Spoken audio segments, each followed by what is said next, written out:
I want you to get off of social media. How's that for a start to a weekly update video? Hey, part of my calling as a pastor is to help God's people think about how the things we do form us, shape us, turn us into a certain kind of people, both positively and negatively. I don't think you can avoid reckoning with the fact that a lot of the research coming out these days talks about how detrimental social media is for our kids, which is great. But what about you? I want to convince you that social media is detrimental to your spiritual formation as well. Let me just mention a couple themes. Number one, a lot of us have this urge to be seen, to be validated, to be noticed. And that's what drives a lot of our social media posting. Second, we live in a world that's sort of about me. It sort of wants to put me at the forefront and creates this individualism that actually pulls me out of community. So here's what I notice as a pastor. Do you know how I know you had a kid? Do you know how I know you're pregnant? Do you know how I know you got a new job? Do you know how I know you moved? Because I got to look on social media to learn all that stuff.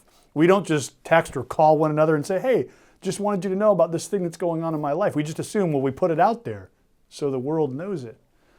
I think there are ways that the constant din of social media, whether it's Instagram, TikTok, Facebook, whatever, forms us in ways that actually work against discipleship to Jesus in deep, informative ways. So I want to issue a challenge to you.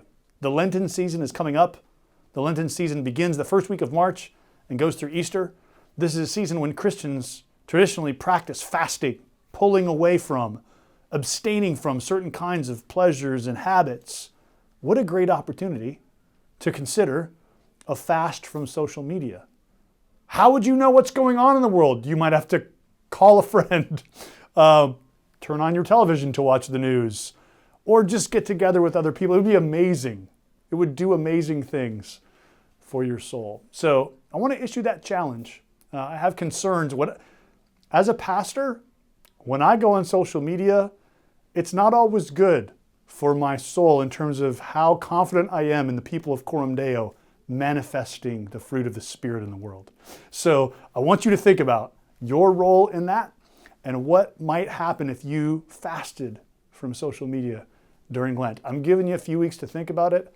Lent doesn't start tomorrow, but give this some thought. What might your life look like if you cut that out for 40 days and replaced it with prayer, gathering with friends, conversation, meditation? I wonder if it might do some formative and powerful things in your soul. There you go. There's my fun-killing weekly update for you this week. Sorry to be the dad, but it might be good for us to consider these questions. So I'll see you next week for another weekly update.